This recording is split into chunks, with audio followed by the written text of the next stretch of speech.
Hello everyone and welcome to my channel. In this video we're gonna learn how to radio control something, and the first thing you have to learn is the frequency.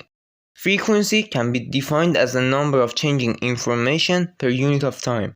For example, here you can see the frequency change from 5V down to -5V and goes back in every second. Now you know what a frequency is, so it's time for our next subject, which is the modulation. Modulation is how we actually send a message. Here is an example. For example, when you're talking on a microphone, you're creating a sound frequency, but it has a difference with your normal sound frequency.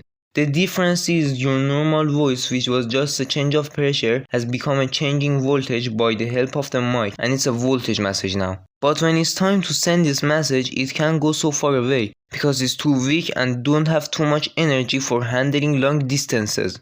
And that's when the modulation comes over. Now in this situation, you need to send your message on top of a higher radio frequency. With this method, your two frequencies will become one with each other and it goes more far. It's like putting your lovely words on a drone and then sending it to your destination. Now on the other side, the receiver has to separate them from each other and read the message. As you know, the computers cannot read anything else 1 and 0, so our message needs to be made of them. So what do you think our solution is? It's time for ADC, or analog to digital converter. Simply, ADC takes your voice message and turns it into the numbers from 0 to 255 in binary language, which is simply the 1 and 0 language. Or if you want it more simply, ADC takes your analog signal and turns it into a digital signal. Here you can see a sender and a receiver. They're so simple and they can only make 4 types of message. These numbers are the signals it can make.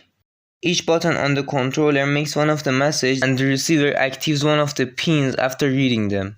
For example, code number 1000 will activate pin number 1, and then code number 000 will activate pin number 2, and etc. This one is a better one, which named code learn. It has a 20-letter code in addition to the previous, which needs to be known in both sender and the receiver. It's like a secret code that only my sender and receiver knows what it is. When you press a button on the controller, this 24-letter code will be sent to the receiver, and the receiver first of all will read the 20-letter code, and then if it was right, it will activate one of the pins. This way there's no other frequency can create a disturbance on ours. Okay, now you may know something about radio controlling. If this video gets a lot of support, I'll make the next episode how to radio control something in real life. And don't forget, there's always a lot more to learn. So subscribe for more.